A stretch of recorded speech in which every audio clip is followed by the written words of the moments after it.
Thomas, you sit in the King's Lament. You have these 3 scared, fearful, large sailors, fishermen, standing before you, one in your arms with a scalpel you're holding to his neck. They are all terrified. You have red veins pumping across your body. Can you give me a constitution roll, please, Thomas? Can indeed. That is only just a failure. That is a 68 over 65. We'll come to that in a minute. Thomas, you wanted to tell these men your tale. This town is not as gentile as you might expect. Beneath this town, there is an evil that even you, your small, insignificant minds, cannot comprehend.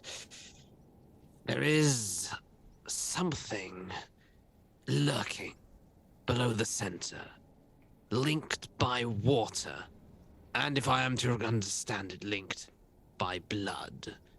Creatures that swarm beneath the heart of Kingscombe. Creatures more fish than man. Shallow ones, the term is what is used. And their leader, their creator, is a man called Jenkins. And what I want to know is who is the real Jenkins. I thought I knew this man, but I was woefully misinformed. Now I know you gentlemen are sensible. I know you gentlemen are willing to help if it betters your position. Let's just say that whatever is going on beneath this town, it will not end well for the populace if we do not stop it. I don't have much time left in this form.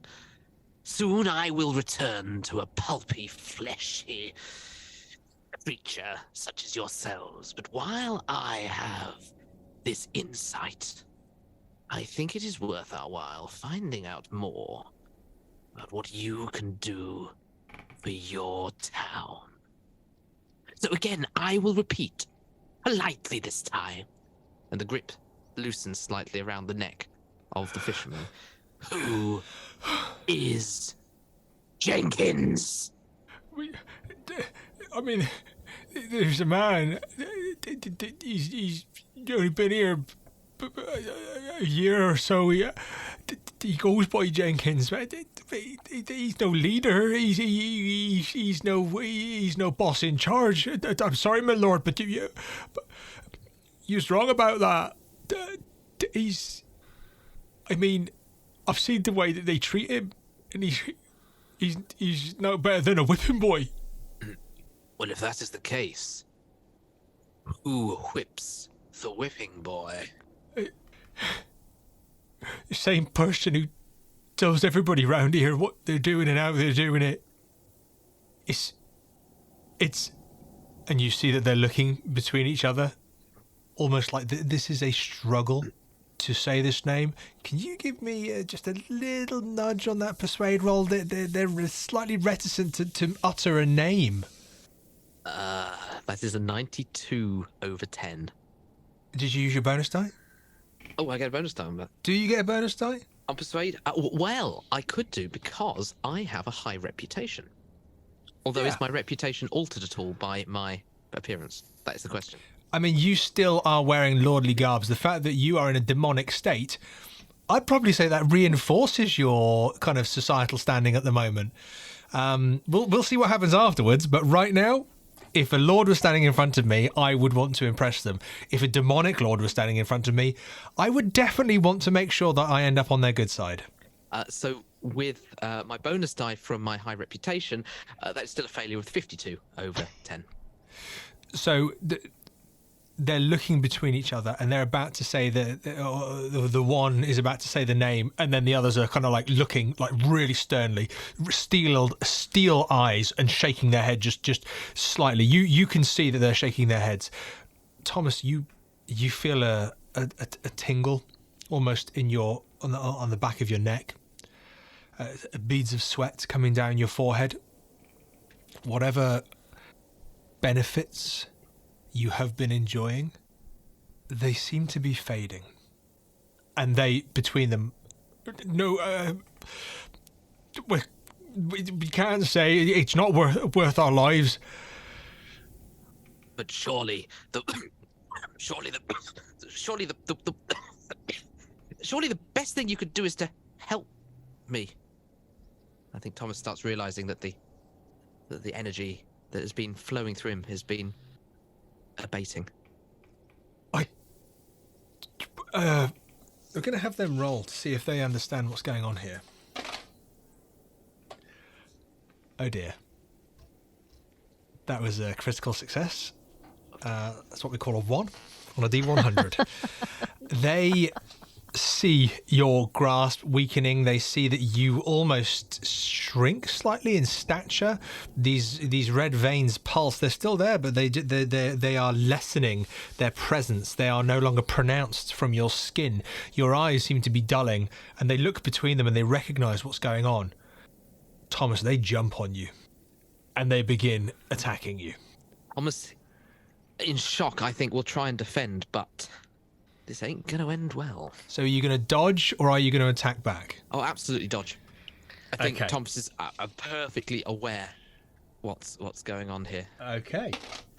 Oh, you're in a good place. They rolled an 82 over a 45, so their attack fails. But what did you get on your dodge? That is a 23 under 25, so only just a success. Okay, well, what with their collective fail, and the three of them are terrified, they're jumping at this opportunity, they're launching over the table. What I'm going to say is that they launch themselves over the table, but you almost squirrel. Hey, Thomas, tell me, how do you escape this moment? The three burly sailors jump over the table, and Thomas slips down from his chair and slides underneath the table. Hands and knees crawls towards the door, manages to stand up and rush out into the street. And you make it into the street. You see the few buildings to the left of you, one building to the right of you, then some trees. Before you is the beach. In front of that, obviously, is the ocean. Where do you go? Where do you hide? What do you do? Can Thomas get an idea of where Prideaux Manor is? I think that's the place to head to. You are on the very southern point of Kingscombe. Prideaux Manor is on the very northern point of Kingscombe. You would have to go through the entire town. In that case, hiding is the best port of call. I think Thomas is just going to pick a direction, run, and actually that copse of trees looks quite promising. Maybe Okay. down into there. It's dark. The sun was going down. It is now night time. You can run. You can get into the trees. You succeeded on your dodge roll. You're able to get there. You see them come running out. You see them shouting to each other, "Come on, we've got to find him! I just want to go home. Get your ass! We need to find him now!" And you see that they kind of like disperse into the town, and you hide in your copse of trees. Thomas, if Prideaux Manor is your eventual location, I'm going to say that over a number of steady, slow hours. And I'm going to ask you for a stealth roll here. It doesn't mean whether you succeed or fail in your stealth roll. It determines how long it takes you to stealth back to Prideaux Manor. Could you just give me a stealth roll, please? I can, yes. That is a 57 over 20. It takes you about 2 full hours to navigate your way through the town from different shadows of buildings and bushes and outlying walls all the way back across the bridge, which you probably go through the water to get to the other side rather than take the actual main bridge, and then finally find yourself at Prideaux Manor. And when you do, unfortunately, you find that every single light in the manor is off. The Rabbit's Ball is in 3 days' time. Reverend, you recently experienced a life-changing encounter. Where do you find yourself now? In the days leading up to the Rabbit's Ball, what is it that you do? having seen that invitation, he feels it could well be a place where everything is going to come to a head, so he needs to arm himself with as much information as possible. He is wondering how many days it is until the christening that he has to perform, this large public spectacle that he is going to be the centre of. Is somebody waiting to kill him if he falls for the trap of another book and another shop and another murder? And how does the Hawthorne family fit into this, with their daughter Lily helping her father? She's going to be brought to the spa, and he really is alone. He's been separated from his compatriot Miss Lambert, who has been shuffled off to the Dunn manor, and the Reverend is hoping she is able to hold her own.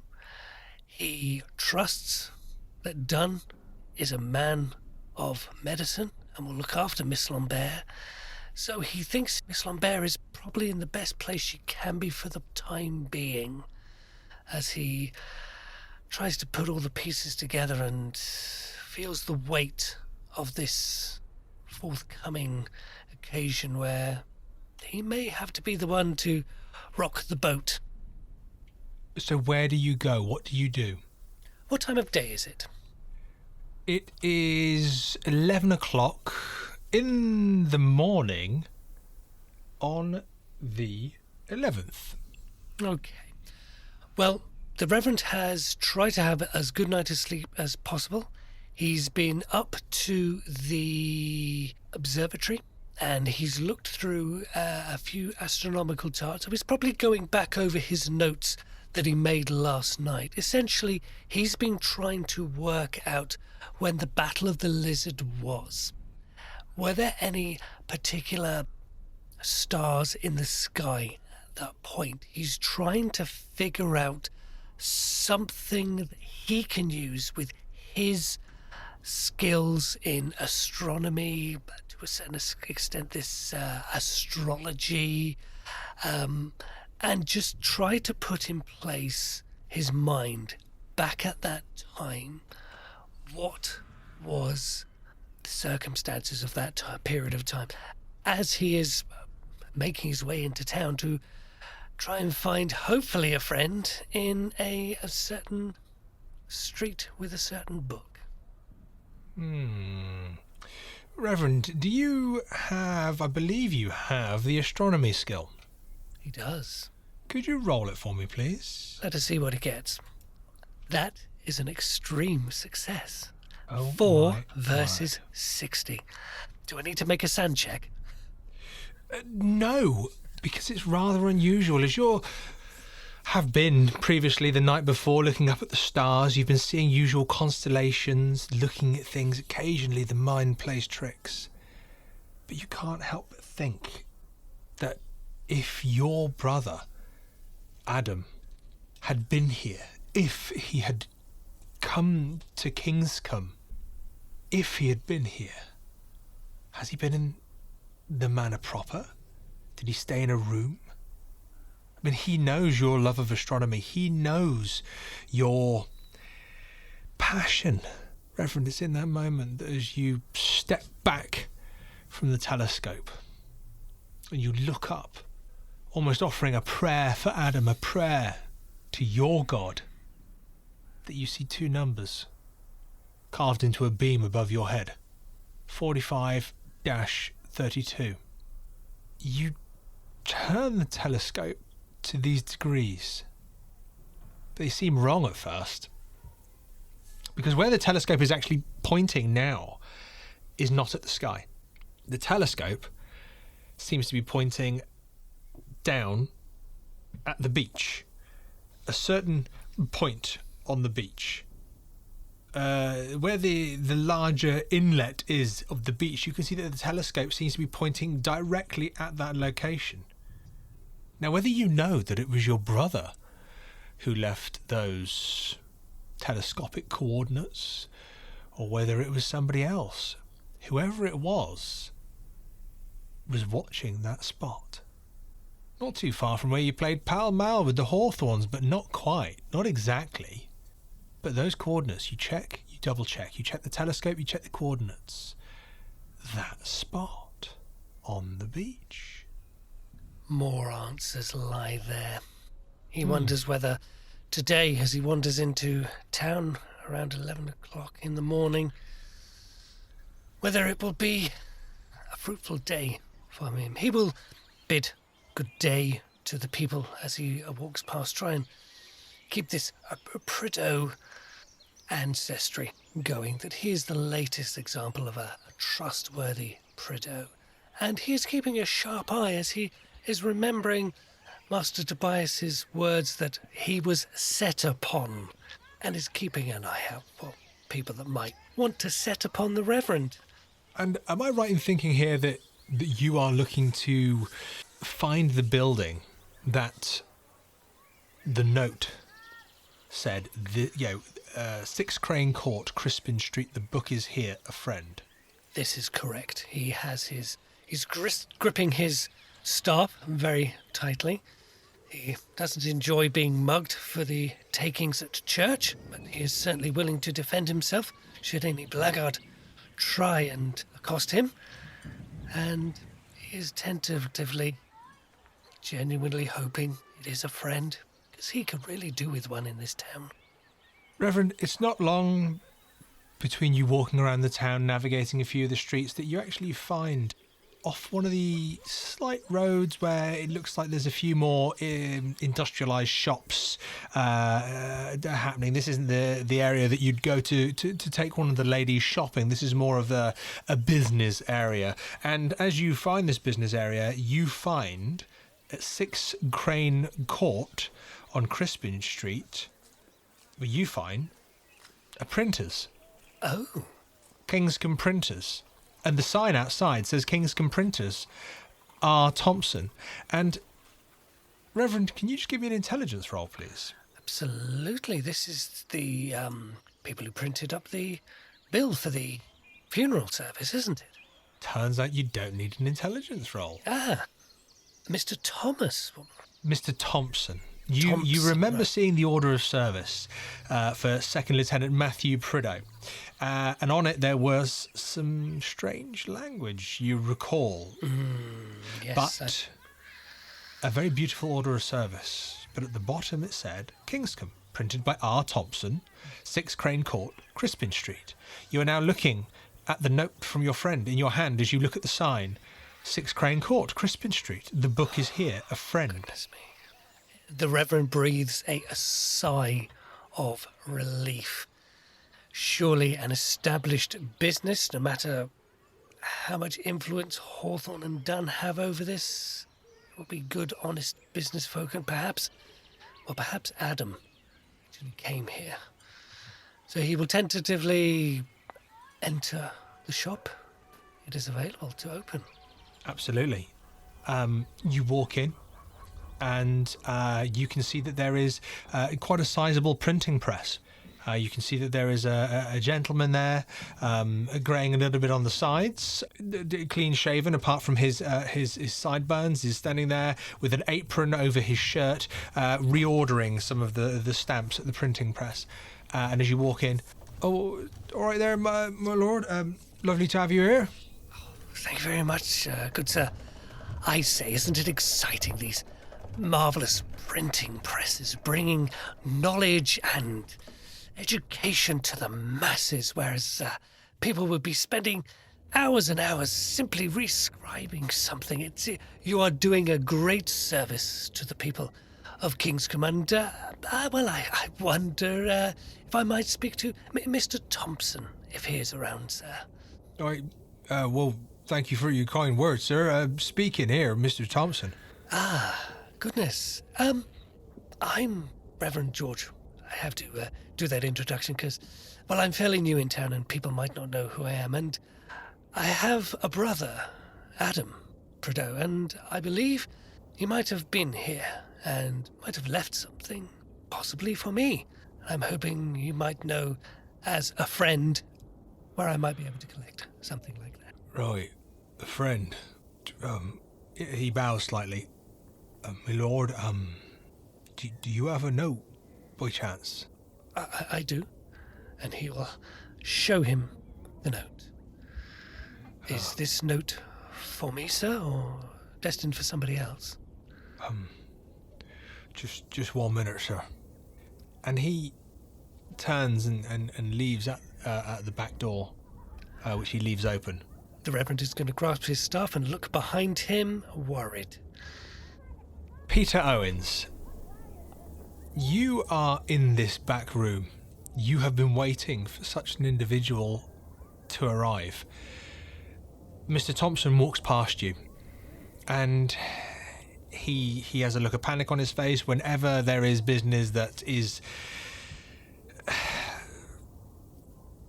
potentially in opposition to the town's needs and wants, as according to the ruling families. You know that he doesn't like this, and he removes himself from the situation. You have brokered this conversation to happen here. He looks at you, and as he walks out, he just says, Peter, as quickly as you can, I've got to get back to work, but I can't be here while this is happening, so I am taking my lunch at 11 o'clock in the morning, and I will see you whenever I see you. May you be in his... may you be well. Thank you, Mr. Thompson. And Peter Owens stays sitting down, and he just calls out as loud as he can and says, I guess you better come in, then. Forgive me, sir. Are you alone? Yeah, I realise this is a bit of a silly question to ask, because, of course, they're going to say yes. We're alone now. You better come in. Have a seat. Very well, very well. And the Reverend is actually going to... Is there a shop sign which says open or close? Because he's going to close it. And if there is any kind of latch, you might latch the door. There's definitely a latch, and I don't see why there can't be a shop sign that says open and close, so yeah, absolutely. He doesn't want any reinforcements or disturbances coming in. And then he shall nonchalantly make his way through, quite perturbed. And, good day, sir. Good day, Reverend. And as you see, he's sat there. He's wearing a sort of dirty stained shirt, dark trousers with braces, leather waistcoat, large boots. He's covered in soil and dirt, and for all his bluster, you can see that he's got restless leg syndrome. His legs tapping away there, and he's like, "Well, you better come in. Better come in, Reverend. Please take a seat and shut that door behind you." Thank you. And the Reverend shall oblige, and he'll look up and down this person, and he'll know the smell of grave diggers, and try and make some passing comment about honest dirt or something as he stumbles his way to take a seat. You weren't followed, were you? No, I don't believe so. It's a normal day outside. I was being particularly careful. I hear people go missing and end up in duels rather easily in Kingscombe. Yes, I know all about that. Well, look, Reverend, I saw you at the chapel, Reverend. I saw you saw me. Peter, yes. Mm-hmm. Oh, didn't I see you at the spa as well? You may have done. Well, but I've well seen you. I can tell you're a different cloth from the sort. I can tell you weren't at ease in the chapel, shall we say. And he gets up from that point, and he goes to the door, and he sort of like opens it up, takes a little look outside, and shuts it, and then locks it. The Reverend is a little worried, but he feels at ease, being not lumped in with the Hawthornes and Dunns. We really are alone, aren't we, then? I just want to make sure we're not disturbed. Jolly good. I expect that what I might have would be mighty useful for you, sir. Oh, good sir. If you have half as much as you think you have, then... do excuse me, sir. To hell with it. What on earth is going on here, man? I've seen people, I've seen things. Has my brother been here at all? Have you got some sort of book? What on earth is going on? I don't know about your brother, sir. I'm very sorry about that. I don't know. I don't know if he's in some trouble. I'm very sorry, but... well, the fact of the matter is that Lord Prideaux God rest his soul, when he came and arrived with us at the chapel, he had something upon his person, sir. It was a book. And it seems to me it might be something you're after. Oh, heavens above, yes. Yes. Is it here? It's not on me. It's not on me. I'm telling you now. And he gets very fierce at this point. He says, I won't get up for nothing, Reverend. I expect it's worth quite a lot to you. And I'm of a mind that you Prideaux can afford it. That is very, very true, sir. And you shall be well compensated for any assistance you might give, and certainly any extra information you may have. And how did you notice this was on the Lord, or was it in his possession? Where did you come across it? Well, I am the Undertaker, sir. When the bodies arrive, we give them due care. You know, we look after them. It was in his breast pocket, sir. Right. And hopefully this question would be too much of an ask for you. Did you receive the body pre-surgery or post-surgery?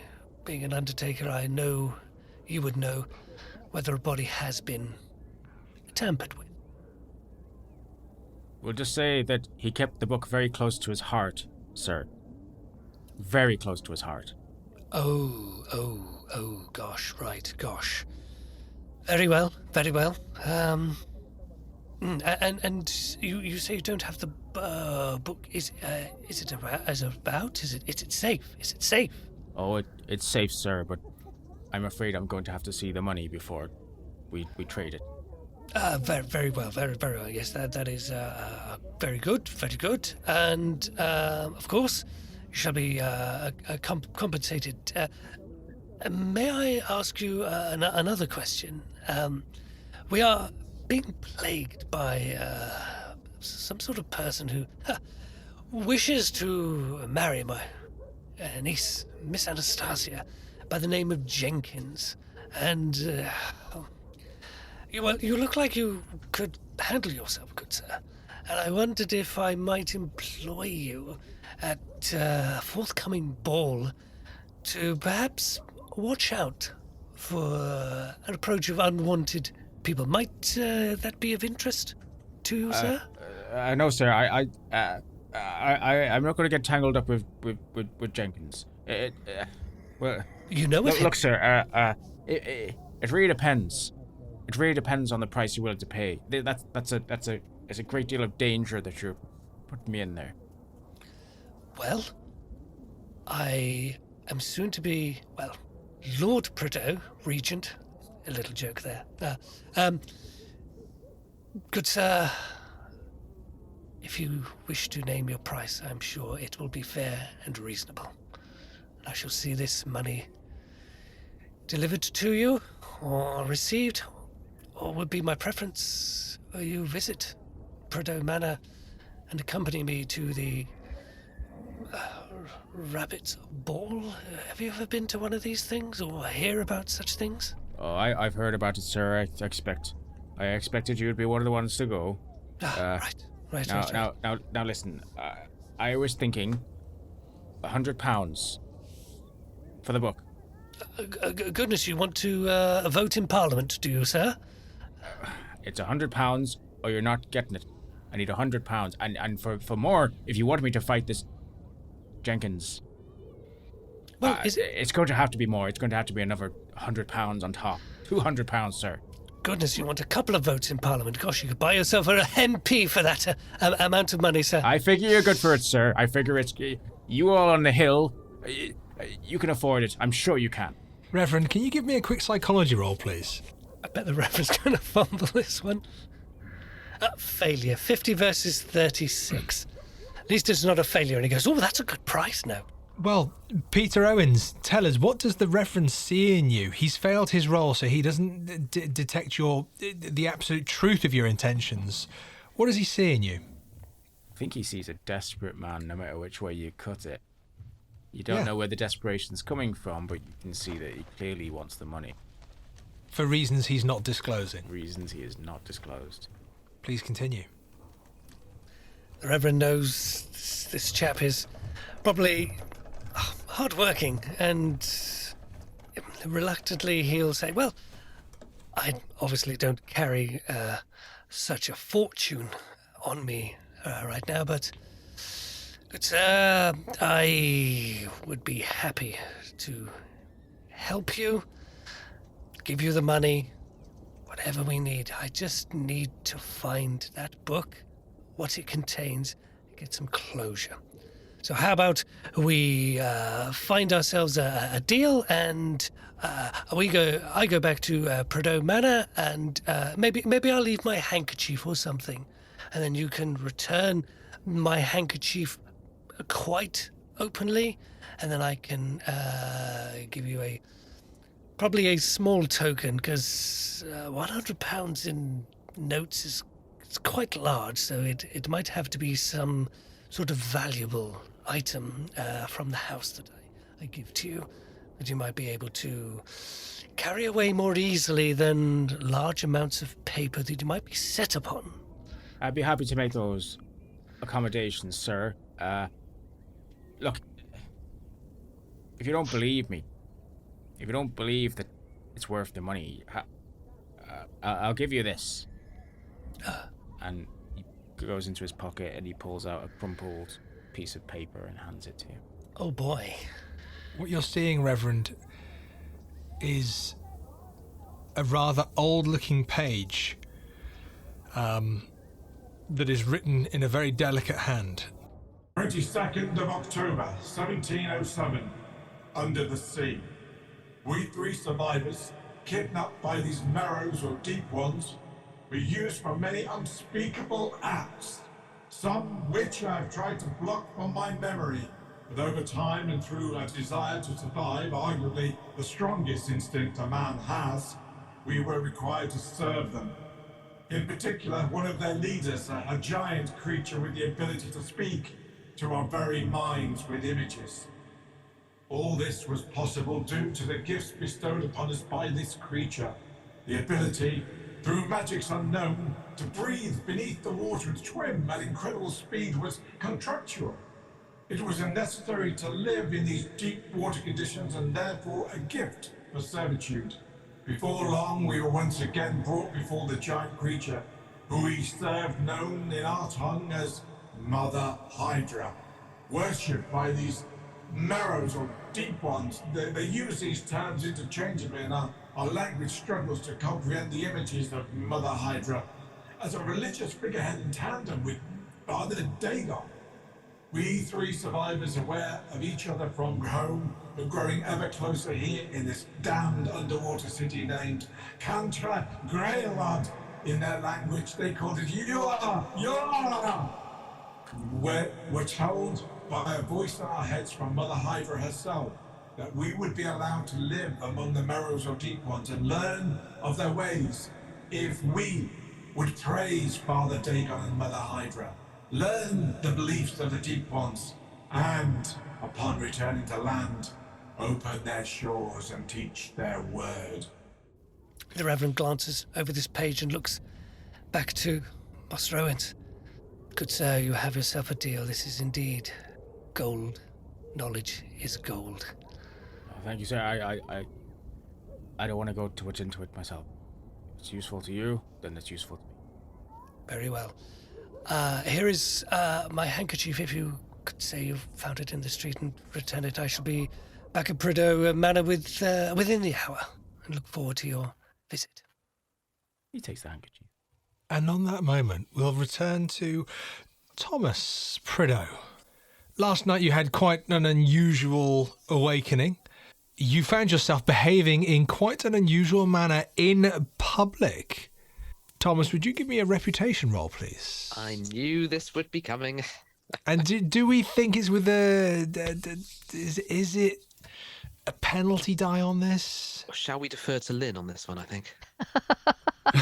Well, you see, it depends on who saw him in the town beforehand. I mean, you know, are these ruffian sailors likely to be anyone that he really cares about? You know, would anyone else recognise him in his big glowy red form? if they saw him again now, all scrubbed up, neat and tidy. And even if they did, because he's of the standing he is in society, would they call him on it? Yeah, No, but the exactly. gossip would be there. The gossip absolutely would be there. So I think there's a reputation roll. So I think, yeah, so Definite there's a reputation reputation roll, roll. but there's no penalty die because No. it's not members of high society or the Tom that have seen you in that state. Okay, there we go. Okay.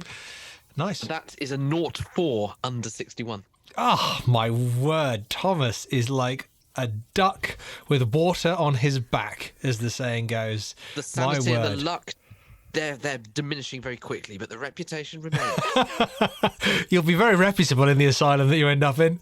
You'll be next to King George. Okay, Thomas, you feel that even though you weren't in any way, shape or form hiding your nature or your person, but because of the type of people you were around, your reputation has been blemished. You're not convinced that you'll be recognised, a unique moment that you will be able to deny, and who will believe those thuggish sailors? But Thomas, you're in Prideaux Manor. What do you do?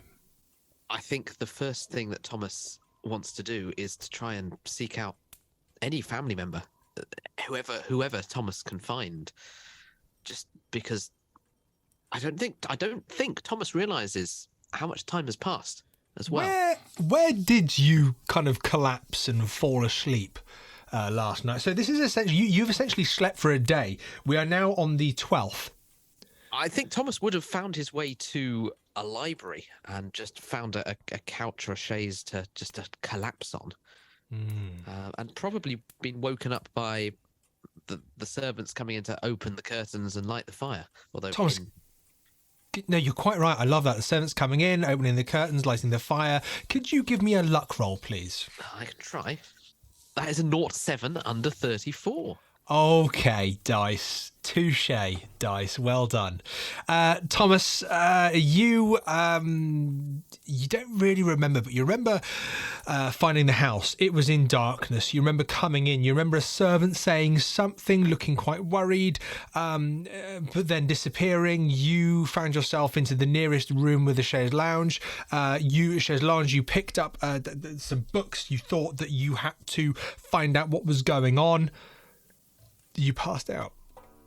Thomas, I'm going to need you to give me a constitution roll. And that is a 35 under 50, which is a regular success. Your constitution roll was a success. This means that you now suffer for the immediate future intermittent cold sweats, headaches, and shivers. And they will come on as you dictate and as I dictate. The lack of whatever it was that you put into your body is having a significant negative effect on your state of mind. But prior to feeling all of this and waking to find yourself in this incredibly negative state, you rolled an outstanding luck roll. One of the house servants is coming in. They're opening the curtains. They're starting a fire for you. They can see that you're in some kind of horrific state, and they can only assume, Thomas, that your reputation precedes you. People talk, Thomas.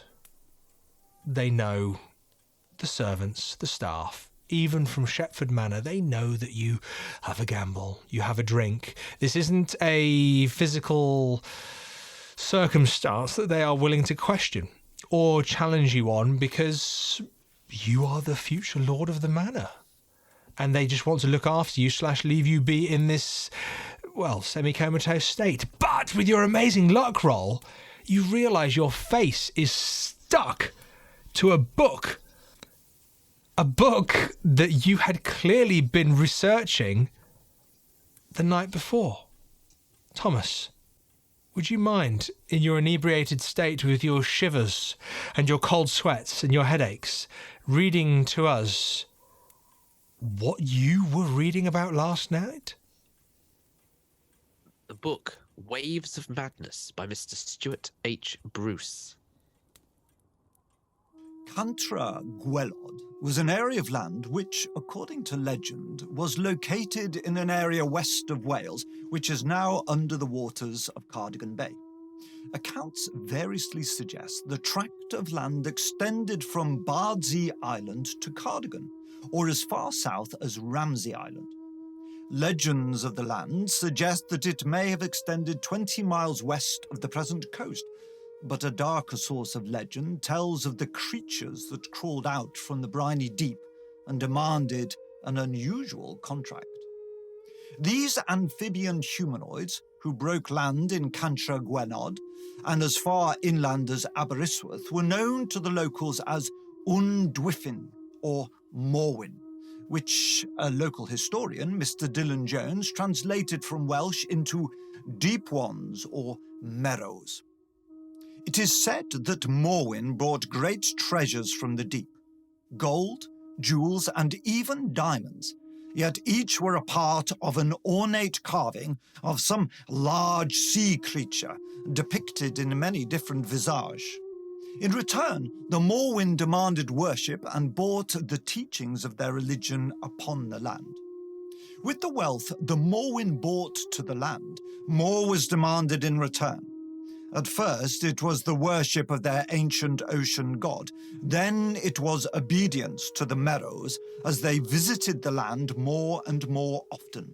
Then the Merrows demanded gifts in return. For the wealth they had bought, they took what they considered an equal return of female residence. The community turned a blind eye, as these women weren't from wealthy families and wouldn't be missed. At least not in any way that lost treasures of the deep wouldn't help to turn a blind eye. The community were in thrall of these meadow fish people and would truly do all that they asked. That is, until they asked for the very land they lived on.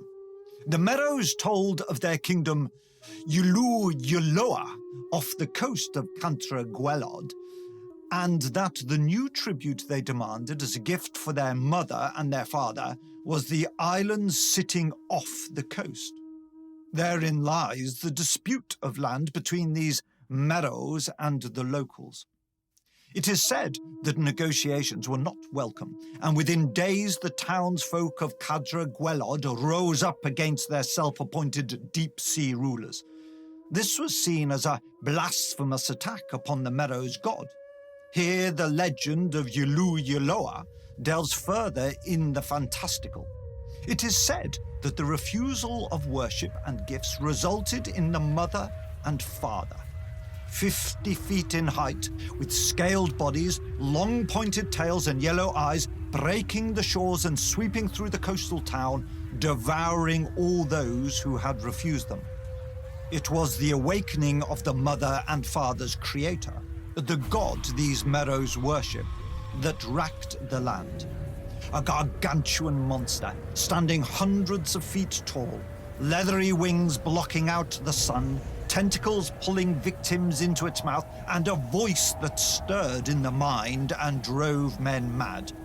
This creature, known as Ihenfwa Un in the native Welsh tongue, translated to the Great Old One, not only wiped the landmass clear of human society, but drove its giant claws into the islands and tore them away from the country.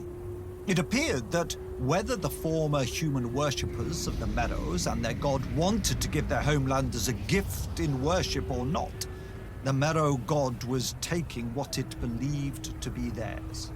The islands were dragged into the sea, and the legend that is still told in the coastal towns of Cardigan Bay, such as Aberystwyth, is that the unholy contract was fulfilled. The Merrows took their mother, father, god, and the very islands ripped from the earth and returned to the deep, where the Great One returned to its slumber, its dreaming rippling out into the nearby waters, known to the cautious fishermen who trail those waters as the waves of madness. An interesting read indeed. You find yourself, Thomas, reeling with the memory of reading this and having reread it and everything you've experienced. It all seems connected. But a few days ago you were in Shepford, and the biggest concern you had was Cosgrove and paying back these bills, because a year ago your father paid off some bills, but that was a year ago. in the time since then to now and coming to Kingscombe, well, you've racked up quite the bill. Your life has turned upside down. That bill is insignificant compared to what you have experienced and what you are finding out. Thomas, what is it that you do in 2 days' time? What is it you do, Thomas? I think Thomas, having seen what is going on under the town, having read the notes on the dissection table about the Merrows, having seen these fish creature with open skulls floating in a tank below the center of the town, this is starting to click. Thomas has never been one for stories. That was very much Miss Lambert's forte. His sister Anastasia always enjoyed the stories. Thomas was very much more factual. But something about this tale of the great old one, of the Merrows, of this town near Cardigan Bay that was ripped into the sea by this leathery winged giant humanoid monster. There's something that makes Thomas wonder whether the same fate might not await Kingscombe. And I think, for the foreseeable, Thomas is going to be looking very closely at other records in the library. As you give me a library use roll, a member of the staff comes in, a recognisable member of the staff, and you find this older gentleman. You think his name is Harris? You've been through quite a lot. But Harris stands there. My lord, I'm aware you've been absent for a few days. The Reverend asked me that if you were to surface, to inform you that there is a ball in 2 days, and that if you needed any clothing tailored or prepared, that you could inform me and that I would acquire it for you. My lord Prideaux, would you require a new attire for the ball? A mask is required. It's the rabbit's ball. It's tradition that everybody attends with a mask representing the rabbit, you see, my lord. Thank you, Harris. Yes, indeed. I will give you the details of my tailor in London. They'll be able to send over any relevant measurements. We have a wonderful tailor here, sir, in Kingscombe. Oh, fantastic. In that case, yes, please. A suitable attire would be appreciated. And, Harris. Yes, sir. The masks. Yes, sir. Any possibility that mine could be a little bit more aquatic in nature? It's just a little thought occurs. An aquatic rabbit, sir. I don't know whether it's something possible, but could Is this be like a lark, eh? Yes, sir. Forgive me if I misunderstand. Is this a rabbit that is wet, sir, or a rabbit that is able to swim under the water, sir? Forgive me, I don't want to presume. A rabbit with tentacles. A rabbit with tentacles. Of course, sir. It's completely reasonable and sound of mind. I will make sure that I acquire a mask of a rabbit with tentacles. Of course, sir. And I'm assuming, sir, that you would like me to provide expected normal rabbit masks for the rest of the family and the staff. Miss Lambert, I mean. Of course. Yes, for the Prideaux and Miss Lambert. Without the tentacles, sir. Without the tentacles. In fact, could you provide me with one as well? I'm just swapping the mask halfway through. I have a small theory I'd like to test, but enough of that. I appreciate it, Harris. You may leave us. Yes, sir. Of course, sir. Very good, sir. Harris turns in his very slow but apparently quick manner and disappears off to get your clothes for the ball, a number of masks, one of which has tentacles and long furry ears. Because Thomas is thinking that Everybody should make a sanity roll when they see it. Oh, absolutely. For what the sailors were saying, Jenkins doesn't appear to be the head honcho. If whoever is running the show is aware of the doom that befell Cardigan Bay, then maybe they won't necessarily be as shocked as the regular townsfolk and other guests at the sight of a tentacled mask. Mm-hmm. And maybe if Thomas keeps an eye open, he might be able to determine who or what is really running this town. Thomas, reading this book by Stuart H. Bruce and an aggregation of everything that you have experienced underground, you can award yourself, because of what you have experienced, which has been significant, 10 points of Cthulhu Mythos. Your sanity has suffered significantly over the last few days, and you have learned so many things. But reading this book now in the comfort of your home, you're able to recognize and realize that you're not insane. Not yet, anyway. Charlotte, speaking of insane, you are waking up. You're in a bed, in a house. It's not your bedroom, Charlotte. It's definitely not your bedroom. And it is rather confusing, because Lady Hawthorne is sitting at a stool at the dresser in the room that you're waking up on, and she's reading something.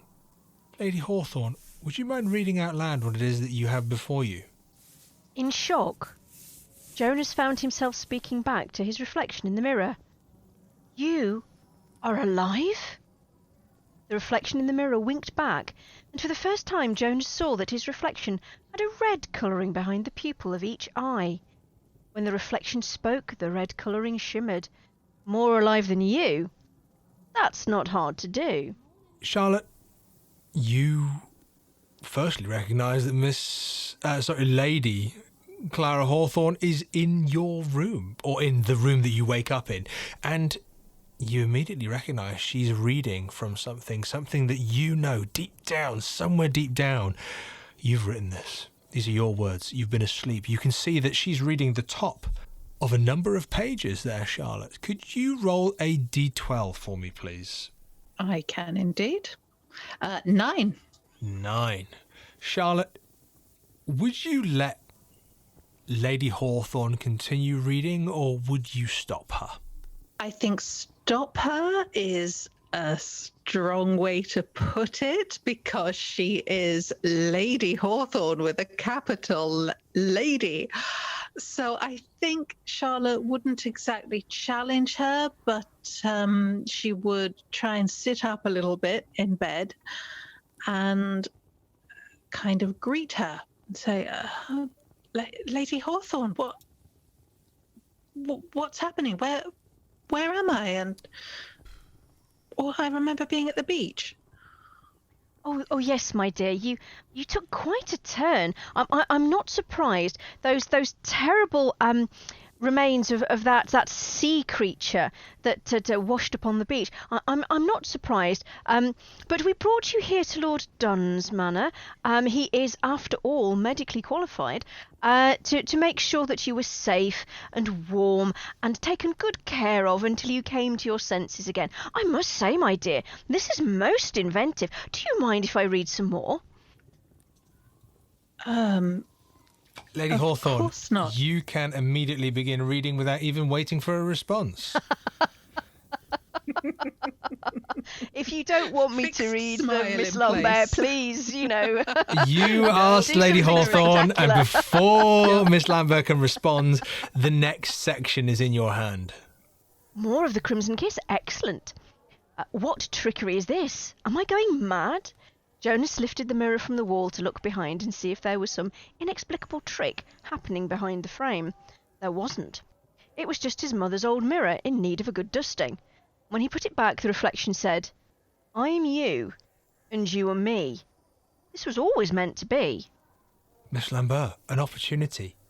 I'm going to ask you for a etiquette roll, I think.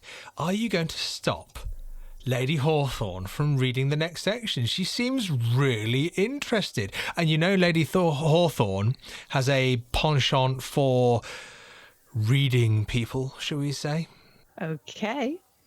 That was a failure of 31 against 29. Then Lady Hawthorne, etiquette is failed on Miss Lambert's part. She's not able to find the right words. She's not able to find the right manner. You are allowed to keep reading. So this is, as I said, most inventive. I wonder where you get your ideas from, my dear.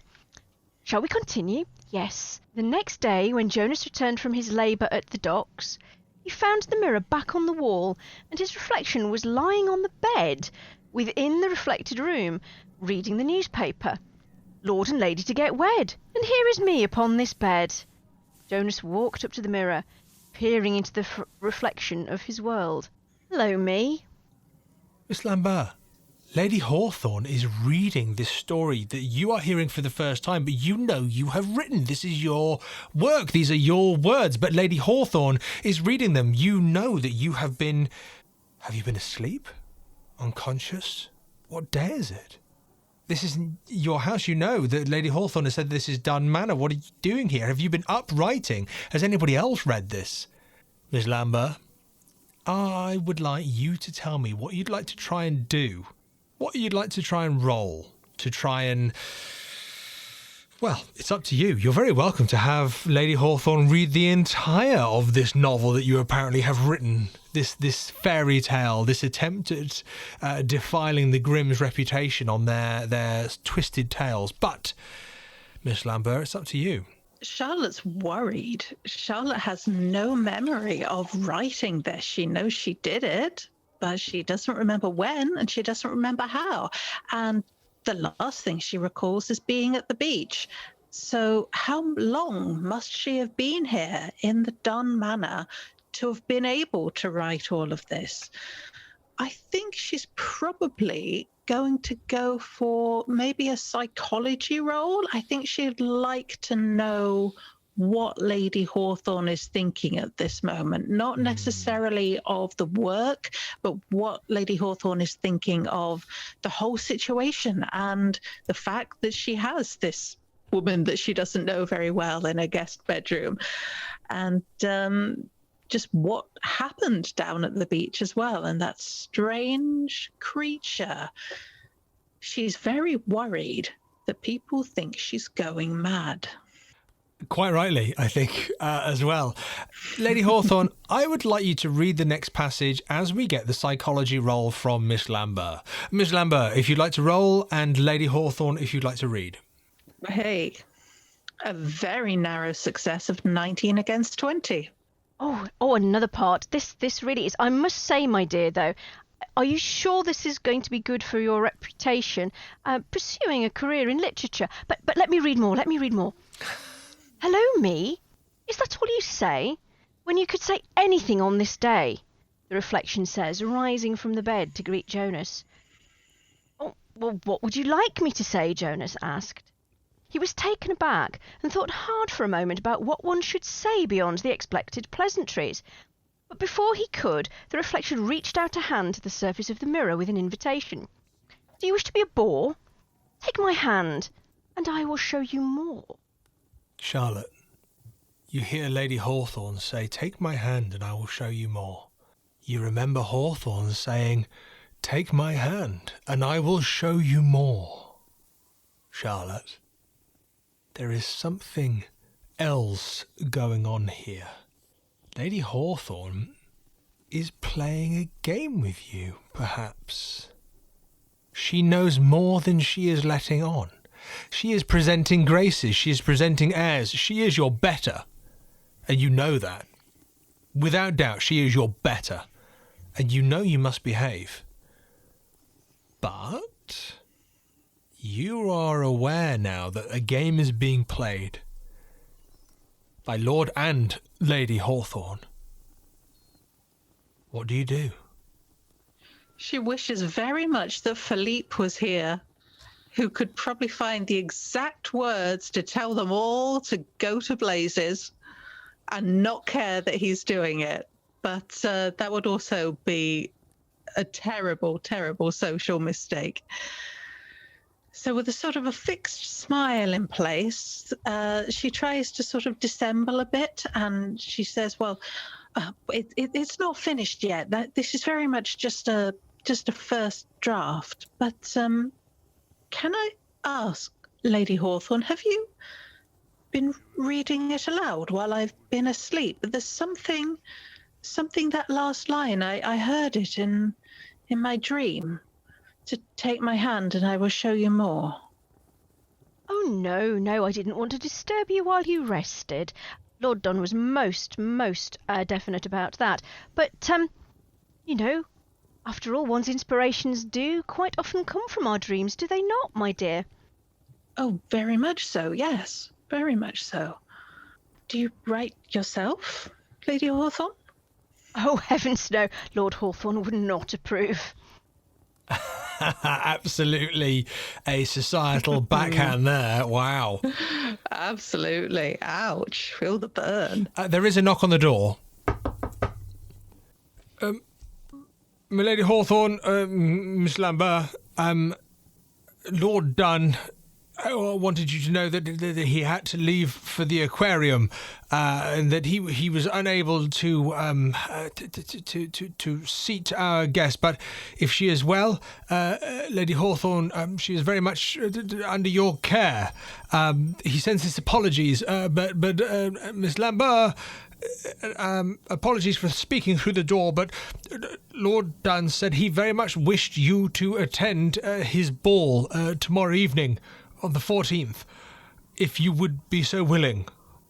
That's very generous of him. I would be delighted. Please, convey my thanks. Of course, Miss Lambert. Lord Dunn has a present for you. I will leave it outside of your room. Thank you. And you hear the steps down the hall. Would you like me to fetch it for you, my dear?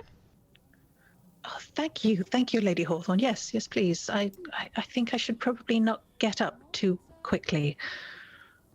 A most wise decision, I would say, given the turn that you took. You can very easily, Lady Hawthorne, open the door. You see that there is a rather large package, almost a box wrapped in a bow, but it's about 1 metre long and 1/2 metre wide. Quite light. Well, I do hope that Lord Dunn isn't buying inappropriate presents for widows, but we'll have to have words with him about that if he is. So I will pick up the box and I will take it in and I will lay it on the bed next to Miss Lambert, and then I will very pointedly stand and wait for her to open it. Awkward. Oh, well, maybe it's a Pall Mall mallet. It's a little light, my dear, but you never know. Feeling slightly worried about what is in this parcel, and is this something completely socially inappropriate, especially as Lady Hawthorne said, to a widow who is currently unattached. She opens the parcel. Inside, you see a rather beautiful blue dress with a slightly darker rabbit's mask, masquerade mask that you can see above it. There is a little note with it, Charlotte, and it's something that you and Lady Hawthorne can both see and read at the same time. The note is actually from Miss Emily Dunn, who is Lord Dunn's daughter. And the note says, "I am in huge anticipation of meeting you. I hope you don't mind, but I would very much like us to wear the same dress." Which, Charlotte, you would know is a huge deal. Wearing a dress to a significant ball is almost something to think on for days. What are you going to wear? How are you going to wear it? What are other people going to wear? What are the colours of the season? What are the clashes? What are the contrasts? What are the complements? To have someone say that they want to wear the same dress as you, I mean, that is almost confusing. But nonetheless, there is a beautiful dress that has been tailored for you with a mask and a note saying from Emily, Miss Emily Dunn, that she would like you to wear this so that she can wear the same dress as you. Charlotte, how do you feel about the daughter of one of the ruling families in Kingscombe gifting you a dress that is the same as hers, and she wants you to wear it at the rabbit ball at the same time that she's wearing it? Charlotte feels very confused, I think, is the first thing. Somebody who is her social better is giving her the most beautiful dress, but why? Why would she be asked to wear the same dress? In fact, why would she be gifted a dress at all? But particularly this one. And she thinks, is this some kind of setup? Is she going to be made fun of? Is this some kind of test? She just doesn't know. It's as though she's playing a game and she doesn't know the rules of the game that she's playing. But it is such a beautiful dress. And she's not that long out of mourning. She's been wearing grey and lilac for quite a while, but this is probably the first really brightly coloured, beautiful evening gown she's worn since Philippe died, to be honest. And she kind of is looking forwards to seeing how she looks in it as well, on top of everything else. Lady Hawthorne, you see this dress, you see Miss Lambert smiling, almost recognising what this means to her. Is there anything you say or do? Well, it must be said, Miss Dunn has always had exquisite taste. This is a very beautiful frock, my dear. I do hope, however, that there will be no japes at the ball. It is the highlight of the social season, after all. It is a beautiful dress. You're right. Do you know Miss Dunn well? Why would she want me to wear the same gown as her? I'm afraid that the thoughts of young women these days are quite beyond my comprehension. Well, I suppose I should write to her and thank her. Yes, I think that's the very least you could do, my dear. Absolutely. It is very lovely, isn't it?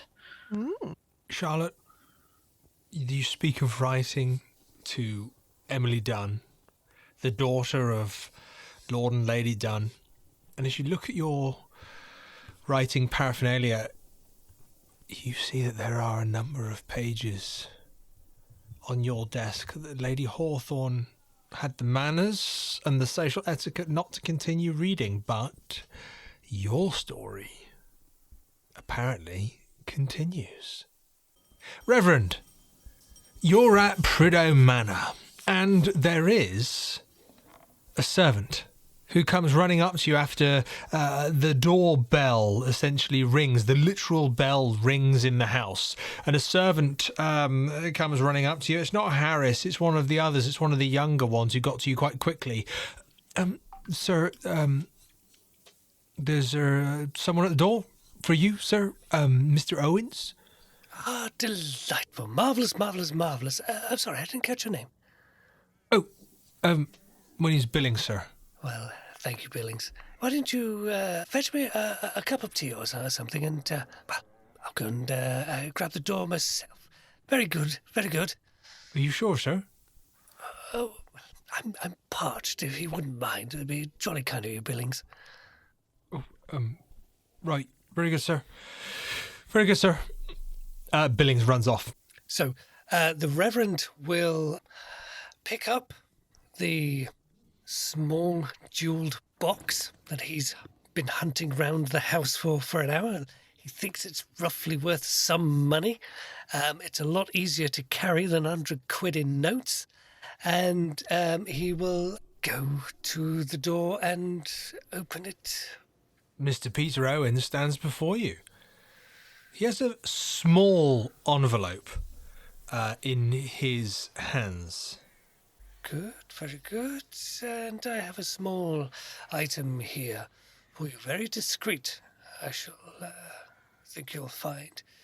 And he will carefully sort of open his hands to reveal a really nice jeweled-looking box that belonged to Lord Matthew Prideaux. Could I potentially do an appraisal roll to see if I think that's worth the money? I think you can absolutely do an appraisal roll. If you see it in his hands, yes. I mean, it's not often I do an appraise roll on Call of Cthulhu, so I thought this is the perfect kind of time to actually do one. Let's do it. Let's do it. That is a hard success of 6 over 15. How did that happen? Wow. Well, much to the surprise of most of our playable NPCs, which I know is a contradiction in terms, on cult and culpability, don't forget to tick your sheet there, Mr. Peter Owens, because we never know how long an NPC is going to live, possibly become a member of the main cast, or potentially take over someone's role. Anything could happen. It's all up for grabs. It's a bit like a game show, but with more death. And the same amount of insanity. Mr. Peter Owens, you look at this jewelled box. Reverend, be honest with me. Did you find something that was of value? He certainly went into the study of Lord Matthew Prideaux and looked around for something in the nice places, which could easily be like hidden behind another item, such as a plate or something. But he's been around houses. He knows that these boxes often contain snuff or something like that, and they are certainly often gifted to people as a mark of their respect. So he's looking for that kind of thing, and he's hoping this is one of those things that is worth at least £100. Then, Mr. Peter Owens, you recognise that you found something of worth here. Reverend, just for a point of fact, you went into the closed study, which is Lord Matthew Prideaux's private study that you've been in before. That was where you found this box, and the room has been repaired from its previous state. The window has been replaced. And the chair has also been replaced, and the desk has been cleaned. But you did notice that since those, shall we say, repairs have been made, someone's been in here. Books are out of place. Oh. But you found the box. You're at the door with Mr. Peter Owens. You're presenting it to him. His eyes, well, Mr. Peter Owens, do your eyes glitter with gold? Yeah, I think he's quite happy with that. I think he understands that he's got his worth of value, but more importantly, it's something he can put on his person, something he doesn't have to carry around, and it's something that's convenient. So he'll say to the Reverend, "Thank you very much, sir. Yes, I'll meet you. I will meet you by the telescope at the back of Dunn Manor. That's those sea spotters telescope behind there. Maybe when the ball's in full swing, we can meet there in secret, and I'll give you the book. How does that sound?" Oh, very well. Yes, that'll be fine. If any other pages make their way to me in the meantime, that would be jolly useful. But thank you very much for returning my handkerchief, good sir. Here's a penny for your trouble. Well, thank you, sir. Thank you, sir. But we have to call this thing about Jenkins. I did say if you want the help with Jenkins, it's going to be another 100. So, how about when we meet and I give you the book? If you've got the money, I'll help you with Jenkins, but not unless. Reverend, can you give me a luck roll? Oh, luck. Oh no. Oh, that is a hard success. 16 versus 48. You are lucky because someone walks past, but you are lucky as to who it is. And when I say walk past, I mean stumble from door to door. Thomas Prideaux. Just so happens at this moment you are falling out of one doorway, and then you see the Reverend for the first time since you disappeared. You've been hiding away for days. Tomorrow is the ball, but you fall out of this doorway and you see that he's talking to someone in the main door of Prideaux Manor. And did they just say the name Jenkins? I'd want a listen roll for that. I think that's a fair one. Okay. He's definitely there, but whether he hears the name Jenkins, let's let the dice decide. That is a 54, which even without looking at my character sheet, I can tell you is higher than my listen.